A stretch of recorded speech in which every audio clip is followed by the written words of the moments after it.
Hello मेरे दोस्तों, मेरा नाम विजय साधना। हमारे पास में Redmi का एकदम लेटेस्ट रखता बढ़ता Redmi K100 Pro स्मार्टफोन है, जो कि Redmi कम और Apple का अपकमिंग iPhone 18 Pro ज्यादा लगता है। मेरे पास में ये ठीक फोन है, बरगंडी कलर में आता है एंड इसका जो कैमरा का आइलैंड है वो भी iPhone 18 Pro से सिमिलर ही लगने वाला है। मतलब एप्पल सोच रहे होंगे कि यार भूत की तरह चिपक गए ये सारे ब्रांड्स मेरे ऊपर, जहां पर सैमसंग एक तरफ वो चौड़ा वाला फोल्ड लेके आ गया एप्पल से पहले, वहीं ये लोग एप्पल iPhone 18 Pro का रूमर्ड कलर लेके आ गए एप्पल से पहले। लेकिन अपने साथ में कुछ खास भी चीजें लेके आता है, जैसे कि नया स्नैपड्रैगन 8 Gen 5V वाला प्रोसेसर, बड़ी 8560 mAh की बैटरी और एक स्पेशल बोस के स्पीकर्स यहाँ पर डाल के रखे हुए हैं रेडमी ने। पूरा पैकेज कैसे निकल के आ रहा है वो तो देखेंगे, लेकिन मजे वाली बात ये है कि ये ग्लोबल मार्केट्स में भी बहुत जल्दी लॉन्च होने वाला है पोको F9 Pro के नाम से। किस प्राइस में आता है और क्या कुछ डिलीवर करता है एकदम ऑनेस्टली आगे इस वाले रिव्यू में चेक करने वाले हैं, जिसके लिए वीडियो मेरे दोस्तों एकदम एंड तक बने रहिएगा। And having said that, let's get started.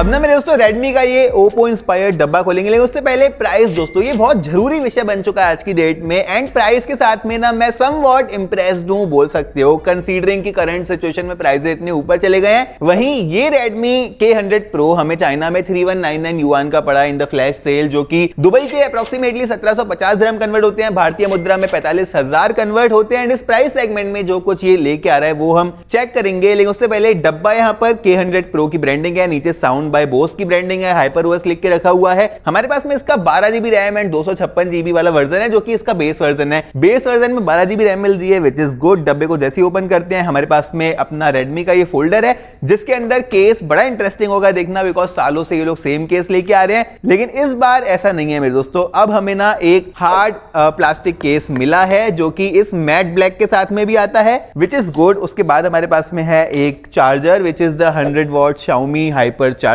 उसके बाद एक type A to type C cable. ये जब चेंज होगा ना, मैं 50 किलो लड्डू चढ़ाऊंगा मंदिर में 100% मेरे दोस्तों, बिकॉज ये भाई बोल बोल के थक गया हूं चाइनीज मैन्युफैक्चरर्स को कि type C to type C कर दो यार। वैसे आप मुझे जल्दी से ये कमेंट करके बताओ कि इस बरगंडी कलर के बारे में आपके क्या थॉट है। एंड हम स्टार्ट करते हैं डिजाइन के साथ में, लेकिन उससे पहले मेरे दोस्तों ये हमारा सिग्नेचर बन गया आजकल, जहां पर मैं वचन लेता हूं कि मैं जो भी बोलूंगा सच बोलूंगा, सच के सिवा कुछ नहीं बोलूंगा, बिकॉज आप ट्रस्ट करते हो दुबई वाले भैया टेक्सपेरिमेंट्स के ऊपर एक सच्चे मुच्चे रिव्यू के लिए। वही आपको मिलने वाला आगे इस वाली वीडियो में। जो चीज अच्छी लगेगी अच्छी बताएंगे, जो चीज बुरी लगेगी उसको थोड़े से लाइट शब्दों में बुरा ही बताने की कोशिश करेंगे मेरे दोस्तों। डिजाइन के साथ में स्टार्ट करते हैं। पीछे की तरफ ना या तो ये ग्लास है या फिर ये ग्लास फाइबर वाला डिजाइन देके रखा हुआ है, but the new burgundy colour. उसके साथ में हमें एल्यूमिनियम फ्रेम मिलता है, 6.59 इंचेस का फॉर्म फैक्टर है, तो कॉम्पैक्ट सा फील होता है डेफिनेटली। 8.6 मिलीमीटर की इसकी थिकनेस है। एंड इस बार ना सेम लाइक आईफोन इन लोगों ने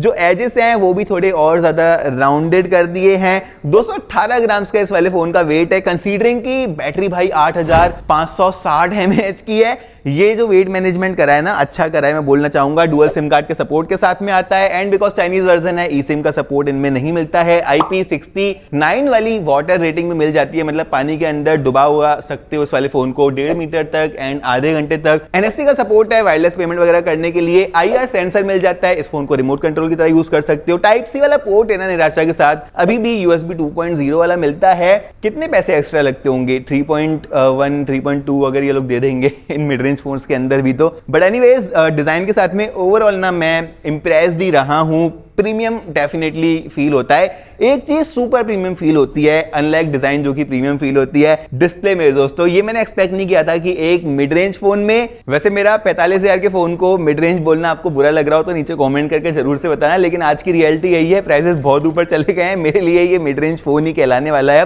अब जो डिस्प्ले है ना, राइट फ्रॉम द बिगिनिंग जैसे अनलॉक करते हैं हमें अंडर डिस्प्ले अल्ट्रासोनिक वाला फिंगरप्रिंट स्कैनर मिलता है, जो कि फ्लैगशिप फोन्स में ही हमें देखने के लिए मिलता है। बहुत फास्ट इस वाले फोन को अनलॉक कर देता है। 6.59 इंचेस की LTPS एमोलेड डिस्प्ले है, लेकिन अपने साथ में 185 हर्ट्ज का रिफ्रेश रेट लेके आ रही है भाई, विच इज क्रेजी, बहुत ज्यादा स्मूथ फील करती है। रेजोल्यूशन यहाँ पर 1.5 के वाला देके रखा हुआ है, 4500 निट्स की इसकी पीक ब्राइटनेस है, मतलब पीक सनलाइट में भी आप देख सकते हो अपनी स्क्रीन के ऊपर जब मैंने यूज किया तो इजीली वाली डिस्प्ले विजिबल हो जाती है। One of my favourite part is also कि यहाँ पर बेजल्स बहुत ही निचोड़ के रखे हुए हैं, रेडमी ने काफी कम बेजल्स देके रखे हुए हैं। डॉल्बी विजन का सपोर्ट है, HDR10+ मिलता है, HDR विविड मिलता है, एंड एक चीज जो मैं नई नोटिस करी, BT 2020 का सपोर्ट भी ये वाला डिस्प्ले अपने साथ में लेके आता है। सेटिंग्स में जाएंगे तो हमें एडवांस टेक्सचर मिलता है, सनलाइट मोड मिलता है for even more brightness, and एक और नई चीज मैंने यहाँ पर फिर नोटिस करी which is called dual core visuals, जो कि एक डेडिकेटेड चिप के सहारे से डिस्प्ले की क्वालिटी को और बेटर करता है व्हेन यू वॉच वीडियोस और when you watch photos, specially in HDR content. तो डिस्प्ले ना भाई ये बोलती है पागल तो कर दूंगा मैं। अब दोस्तों परफॉर्मेंस के बारे में डिटेल में बात करते हैं, क्योंकि कोई भी नया प्रोसेसर आता है ना, मैं बहुत ज्यादा एक्साइटेड होता हूं उसको डिटेल में टेस्ट करने के लिए, लेकिन उससे पहले सब्सक्राइब कर लो यार, जो कि आपके लिए एकदम फ्री है। पागल तो बना दूंगा मैं, ये वाली थिंकिंग अपनी नहीं है दोस्तों। हम एकदम जेन्युइन कंटेंट ही आपके आगे पेश करते हैं, जेन्युइन रिव्यूज पेश करते हैं। बस छोटा सपोर्ट कर दो, सब्सक्राइब वाला बटन दबा दो, लाइक वाला बटन दबा दो। अगर ये वाली वीडियो पसंद आ रही हो तो, नहीं आ रही हो तो बिल्कुल भी दबाने की जरूरत नहीं है, लेकिन अगर दबा ही रहे हो तो एक हाइप वाला बटन मिलेगा, वो भी दबा देना, ताकि ये वाली वीडियो और ज्यादा लोगों तक पहुंच जाएगी। प्रोसेसर की बात करते हैं, जो कि same like Snapdragon 8 Gen 5 processor ही है, बस थोड़ा सा डिफरेंस ये निकल के आ रहा है कि जो HPM रहता है which is called high performance memory, वो स्लाइटली डाउन करके रखा हुआ है यहाँ पर फ्रॉम 16 MB टू 12 MB, जिससे कि GPU परफॉर्मेंस में हमें स्लाइटली थोड़ा सा डिफरेंस मिलेगा। क्या डिफरेंस निकल के आ रहा है वो तो मैं आपको आगे बताऊंगा ही, लेकिन यहाँ पर हमें 256 GB की UFS 4.1 वाली स्टोरेज मिल जाती है विच इज द फास्टेस्ट, 12 GB की LPDDR5X वाली रैम मिल जाती है again which is the fastest. 12 GB इसको और एक्सटेंड भी कर सकते हैं सेटिंग्स में जाकर। वाईफाई का लेटेस्ट वर्जन 7 मिल जाता है, ब्लूटूथ का लेटेस्ट वर्जन 6 मिल जाता है। तो स्पेक्स में मेरे ख्याल से यहाँ पर कोई भी कंजूसी करके नहीं रखी है, जिसके चलते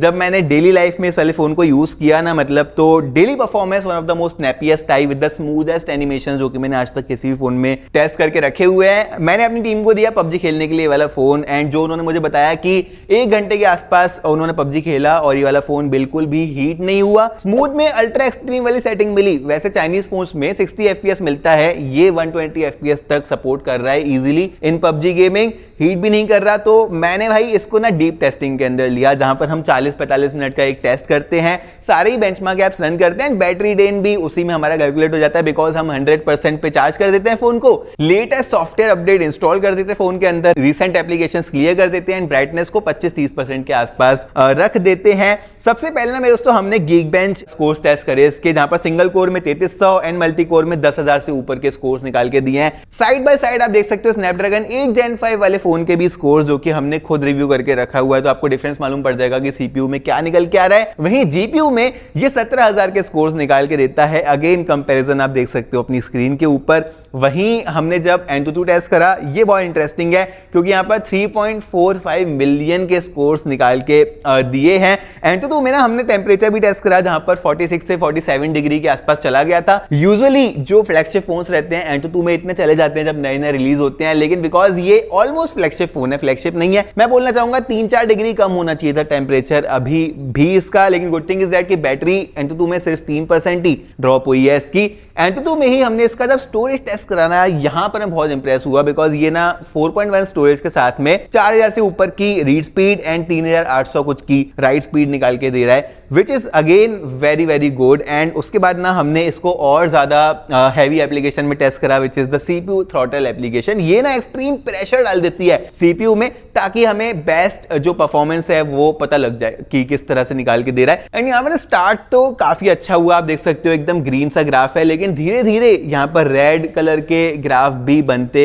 रह गए, जहां पर 48% की परफॉर्मेंस निकल के आई, लेकिन GIPS स्कोर 3.4 लाख का निकल के आया। तो परफॉर्मेंस इसकी भाई सॉलिड निकल के आ रही है इवन इन CPU थ्रॉटल, लेकिन बिकॉज एक नया फोन है तो हम बोल सकते हैं कि भाई थोड़ी बहुत थ्रॉटलिंग यहाँ पर नजर आ रही है। जो कि मुझे अच्छा नहीं लगा वो है इसकी टेम्परेचर मैनेजमेंट। 50 डिग्री के आसपास या 51 डिग्री भी ऑलमोस्ट टच हो गया था इन द CPU थ्रॉटल। अक्सर हमने देखा है नए फोन इस तरह से हीट हो जाते हैं, लेकिन डे बाय डे फिर ऑप्टिमाइजेशन वगैरह के बाद ठीक होने लग जाते हैं ये सारे फोन्स। लेकिन मजे वाली बात, जब हमने बैटरी टेस्ट करी ना इन सारी टेस्ट के बाद, तो 90% बैटरी इसकी बची हुई थी। हमने जितने भी अभी फ्लैगशिप फोन्स टेस्ट करें, OnePlus 15, Oppo Find X9 Pro, Vivo X300 Pro, उन सब में इस वाले फोन की बैटरी कहीं ना कहीं अच्छी ही परफॉर्म कर रही है, बिकॉज साइज भी डेफिनेटली बड़ा निकल के आ रहा है, which brings me to the battery. 8560 mAh की सिलिकॉन कार्बन बैटरी है, 100 वॉट की चार्जिंग है। ऑनेस्टली मैंने नहीं देखा कि कितनी तेजी से ये वाला फोन चार्ज होता है, लेकिन हाइपर चार्ज है, बहुत तेजी से ये वाला चार्जर इस वाले फोन को चार्ज कर देगा। गुड थिंग इज दैट कि मिड रेंज, अगेन बोलूंगा, मिड रेंज फोन में हमें 50 वॉट की वायरलेस चार्जिंग भी मिल रही है एंड 27 वॉट की रिवर्स वायरलेस चार्जिंग भी मिल रही है। मतलब इस वाले फोन के ऊपर रख के आप कोई एक दूसरा फोन भी चार्ज कर सकते हो। लिटरली पावर बैंक ही बना दिया है 8500 mAh का रेडमी वालों ने, एंड 22.5 वॉट की रिवर्स वायर्ड चार्जिंग भी ये वाला फोन अपने साथ में लेके आ रहा है। क्या स्क्रीन ऑन टाइम आ रहा है, मैंने वो भी टेस्ट नहीं करा है, हमने बस ये 90% वाला टेस्ट करा है, लेकिन उसके बेसिस पे मैं आपको बता सकता हूँ, बेस्ड ऑन माई एक्सपीरियंस, मैंने जितने फोन टेस्ट करे हैं, ये 10-11 घंटे के आसपास का इजी स्क्रीन ऑन टाइम आपको निकाल के देने वाला है, विच इज गुड। अब बात करते हैं कैमरा के बारे में, एंड कैमरा आइलैंड भी ना यहाँ पर हमें किसी एक फोन की याद दिलाता है, जहां ट्रिपल कैमरा सेटअप देके रखा हुआ है। जो मेन लेंस है ना वो इंप्रेसिव है, 200 मेगापिक्सल का रेजोल्यूशन है, f1.7 का एपर्चर है, OIS का सपोर्ट देके रखा हुआ है फॉर बेटर स्टेबलाइजेशन। वहीं जो टेलीफोटो सेंसर है वो 50 मेगापिक्सल f2.0 एपर्चर के साथ में 2.5x वाला ऑप्टिकल जूम लेके आता है, and up to 60x photos में चला जाता है in terms of zoom. 15x तक का जूम हम वीडियोस में कर सकते हैं। वैसे वीडियोस में हमें यहां पर एक शूट स्टडी वाला मोड भी देखने के लिए मिल जाता है फॉर बेटर स्टेबलाइजेशन। जो सेंसर मुझे अनइंप्रेसिव लगा वो है इसका 8 मेगापिक्सल का वाइड एंगल सेंसर, जो कि यार इजीली 12 मेगापिक्सल का एटलीस्ट देते ताकि 4K वीडियो वहां पर भी हमें सपोर्ट मिल जाता है। वैसे वीडियो में ना जो दो लेंसेज है, टेलीफोटो एंड जो मेन लेंस है, वहां से हम 4K 60 FPS वाली वीडियो रिकॉर्ड कर सकते हैं। इसका जो फ्रंट फेसिंग सेंसर है 32 मेगापिक्सल का f2.2 एपर्चर के साथ में आता है, वहां से भी हम 4K 30 FPS वाली वीडियोस को रिकॉर्ड कर सकते हैं। सिर्फ एक वाइड एंगल कैमरा ही ऐसा है इसका जो कि 1080p 30 FPS वाली वीडियो को सपोर्ट कर रहा है, इसीलिए मैंने बोला कि वो भी अगर 12 मेगापिक्सल का हो जाता तो एक कंसिस्टेंट 4K वाली फुटेज हमें देखने के लिए मिल जाती। वैसे 200 मेगापिक्सल का जो इसका कैमरा है ना, वो अपने साथ में एक 200 मेगापिक्सल का मोड भी लेके आ रहा है, जिसके चलते जब हम प्रेस वाला बटन दबाते हैं तो ये टोटल ऑफ 9 इमेजेस क्लिक करता है, जहां पर भाई जो डिटेलिंग निकल के आ रही है ना एक सिंगल आउटपुट में, वो नेक्स्ट लेवल निकल के आ रही है। ये मुझे इंप्रेसिव लगा। तो रियल लाइफ में फोटोज एंड वीडियोस किस तरह से परफॉर्म कर रही है, एंड हमने बहुत सारे शॉट्स लेके रखे हुए हैं। सबसे पहले फोटोज की बात करते हैं, पोर्ट्रेट फोटोज की बात करते हैं। तो हमारे पास में ये ऑली है, इसको हमने 1x पे, 2.5x पे एंड 3.1x पे क्लिक करके रखा हुआ है। वैसे 3.1x ये डिजिटल जूम हो जाता है, optical zoom up to 2.5x ही इस वाले फोन के साथ में मिलता है। हमने और भी बहुत सारे पोर्ट्रेट्स लिए हैं, जो कि आप देख सकते हो दुबई में तपती गर्मी हो रखी है, तो इसलिए कुछ इस तरह से आंख बंद हमारी आ रही है इन पोर्ट्रेट इमेजेस, बट अच्छे पोर्ट्रेट्स ओवरऑल ये वाला फोन क्लिक कर देता है। जूम फोटोज ना मैं एवरेज बोलना चाहूंगा, 60x का जूम है विच इज गुड, लेकिन जो डिटेल है वो एवरेज ही निकल के आती है। 60x तक पहुंचते पहुंचते मैं बोलूंगा 20x तक काफी अच्छी लॉसलेस डिटेल आप बोल सकते हो वाला फोन निकाल के दे देता है। हमने और भी बहुत सारी सेल्फीज क्लिक करी इसके साथ में, एंड सेल्फीज में भी यार मैं अप्रिशिएट करना चाहूंगा जो स्किन टोन निकल के आ रही है, जो बैकग्राउंड निकल के आ रहा है, डिस्टॉर्शन बिल्कुल नहीं है, व्हाइट बैलेंस अच्छे से मेजर करके रखा हुआ है, डायनामिक रेंज इज गुड, वो सारा कुछ अच्छे से निकाल के दिया। हमने पोर्ट्रेट इमेज ली, एंड जिस फोन को ये रिजेंबल करता है, कॉपी करता है, वो ना पोर्ट्रेट जब हम दो बंदों का लेते हैं एक बंदा ब्लर मार देता है, ये ऐसा नहीं करता है। दोनों ही बंदे अच्छे से फोकस में लिए हैं, एंड पीछे एक बहुत सॉफ्ट सा अच्छा सा बैकग्राउंड ब्लर भी इसने निकाल के दे दिया है। तो फोटोज के साथ में ना ओवरऑल में इंप्रेस्ड हूं, लेकिन वीडियोस कैसे निकल के आ रही है आप आगे देख सकते हो। दोस्तों वीडियो रिकॉर्ड हो रही है Redmi K100 Pro के फ्रंट फेसिंग कैमरा के साथ में 4K 30 FPS पर हम यहाँ पर रिकॉर्ड कर रहे हैं, जो कि करते करते हमारी जान भी निकल रही है, क्योंकि दुबई में जो जुलाई अगस्त की गर्मी रहती है ना भाई, वो लेवल वाली रहती है। ह्यूमिडिटी इतनी खतरनाक हो जाती है कि भाई जान निकलती है। अगर एक मिनट भी बाहर रह लिए ना, अच्छा खासा पूरा पसीना हो जाओगे आप। एंड ऐसे में हम चल चल के आपको स्टेबलाइजेशन दिखा रहे हैं। स्काई का कलर आप यहाँ पर नोटिस कर सकते हो कैसे है। डिटेलिंग मुझे अच्छी लग रही है कैमरा, बिकॉज रेजोल्यूशन भी अच्छा है एंड 4K में भी हम रिकॉर्ड कर रहे हैं, तो दैट इज़ गुड। लेकिन आप सब्सक्राइब नहीं करते यार, सब्सक्राइब कर लो यार। अब मेरे से ये रियर फेसिंग कैमरा के साथ में रिकॉर्ड हो रही है, एंड यहाँ पर ना हम 4K 60 फ्रेम्स पर सेकंड पर रिकॉर्ड कर रहे हैं, जहाँ पर ऑन स्क्रीन मुझे स्टेबलाइजेशन बहुत अच्छा नजर आ रहा है। यहाँ पर एक कमी है कि जो वाइड एंगल कैमरा है ना, वो सिर्फ एक 8 मेगापिक्सल का कैमरा है, और 8 मेगापिक्सल के साथ में ना हम 4K सपोर्ट नहीं कर सकते, तो 1080p 30 FPS मिलता है वाइड एंगल वाला। बाकी जो टेलीफोटो है एंड जो मेन सेंसर है वो 4K 60 FPS पर रिकॉर्ड करता है, जो कि स्मूथनेस वगैरह भी आप देख सकते हो कितनी अच्छी निकल के आ रही है। प्रोसेसर प्रोसेसर इज गुड, तो ISP इज गुड, तो colours are also coming way natural than I thought. जो ट्री का कलर है आप देख सकते हो, मतलब जैसा मैं आंखों में देख पा रहा हूँ वैसा ही मैं डिस्प्ले में भी देख पा रहा हूँ। एंड अगर मैं आपको जूम करके दिखाऊँ ना, वैसे ये 15x तक जूम कर सकता है। टेलीफोटो सेंसर इसका है वो मुझे एवरेज लगा, बट स्टिल जो स्टेबलाइजेशन है एंड जो जूम की क्वालिटी है, it is good for the price which we are paying. ये थी मेरे दोस्तों videos. Again stabilisation, too good, dynamic range वगैरह सारा ही कुछ अच्छे से कैप्चर करा है, तो वीडियोस में भी फुल नंबर मिलेंगे इस वाले फोन को। बस वो 4K इन वाइड एंगल हो जाता है तो काफी एक कंप्लीट कैमरा सेटअप वाला फोन हम इसको बोल सकते थे। वहीं मेरे दोस्तों कुछ एडिशनल मोड्स जो कि मुझे अच्छे लगे, 50 मेगापिक्सल वाला मोड ऑब्वियसली मिलता ही है, मैक्रो मोड, लाइव मूवमेंट वाला मोड, मतलब लाइव फोटो बोलते हैं इसको, लाइव सिनेमेटोग्राफी वाला मोड मिलता है जो कि बेसिकली लाइव मूवमेंट या लाइव फोटो मोड है फॉर पोर्ट्रेट पिक्चर्स। मतलब पोर्ट्रेट वाली पिक्चर्स को भी हम अब मोशन पिक्चर्स में क्लिक कर सकते हैं विद दिस फोन। लेकिन जो हाईलाइटिंग पार्ट है ना, वो है इस वाले फोन का स्पीकर, जो कि भाई बोस के द्वारा ट्यून करा गया है। यहाँ पर हमें बोस का एक सिंगल वूफर भी मिल जाता है, बोस साउंड 2.1 के साथ में ये वाला आता है, डॉल्बी एटमॉस को सपोर्ट करता है एंड स्टीरियो स्पीकर्स हमें मिलते हैं। एक ग्रिल नीचे भी है, एक ग्रिल ऊपर भी है। किस तरह का साउंड निकल के आ रहा है आप आगे देख सकते हो।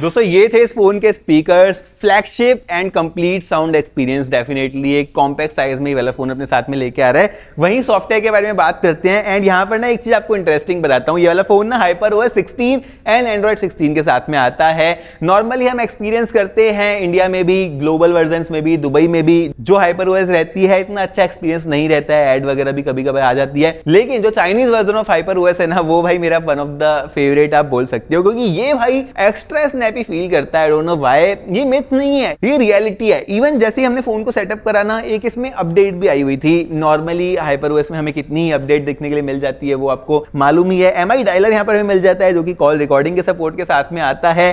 हमने वॉलपेपर्स चेक करे, तमाम नए नए वॉलपेपर्स वैसे इसके साथ में आए हुए हैं। One of the most popular wallpaper will be this one, जो कि iPhone 17 Pro सीरीज के वॉलपेपर से शायद इंस्पायर होकर बनाया गया है। वैसे हमें यहाँ पर स्टेबल एंड स्मूथ AI भी मिलता है। हमने जितने भी AI फीचर यूज करे इसके साथ में, वो सारे ही बहुत अच्छे से वर्क कर रहे थे। एक चीज जो कि मेरी वन ऑफ द फेवरेट रहती है Xiaomi के HyperOS के AI फीचर्स में, विच is the sky colour mode, जो कि स्काई के कलर्स हम लोग यहाँ पर चेंज कर सकते हैं। वैसे अपडेट्स कितनी आने वाली है इस वाले फोन में, मुझे ऐसा लगता है 4 साल के मेजर अपडेट एंड 5 साल के सिक्योरिटी अपडेट ये वाला फोन अपने साथ में लेके आएगा जब पोको F9 Pro बन के वाला फोन ग्लोबल मार्केट्स में लॉन्च होगा। इसी के साथ मेरे दोस्तों ये था हमारा review for the Poco F9 Pro और Redmi K100 Pro। सबसे पहले सबसे बड़ा डाउट, क्या ये वाला फोन दुबई में लॉन्च होगा? 100% दुबई में लॉन्च होगा। बैटरी छोटी कर दी जाएगी 8000 कोच mAh से 6000 कोच mAh में, ये कंफर्म्ड है।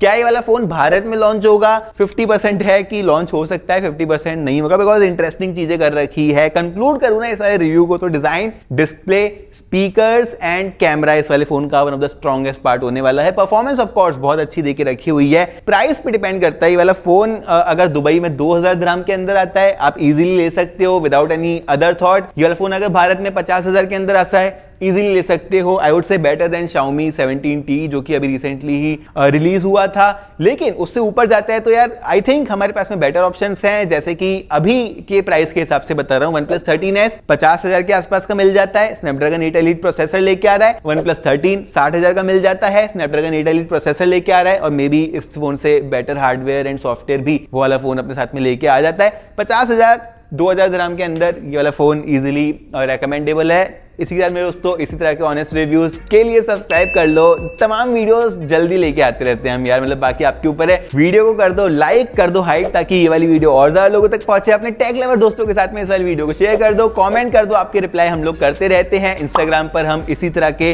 टेक कंटेंट शॉर्ट फॉर्म में बनाते हैं, वहां पर आप फॉलो कर सकते हो। वहां पर स्टोरीज के थ्रू अपडेट्स वगैरह भी हम डालते रहते हैं, तो that's super important. And Twitter पे हम भाई अपने ओपिनियंस शेयर करते रहते हैं, तो आपको जहां सब्सक्राइब, फॉलो, जो प्यार दिखाना है आप दिखा सकते हो, तो जरूर से कर लेना। और फिर मैं आपसे मिलता हूं अपनी अगली वीडियो में।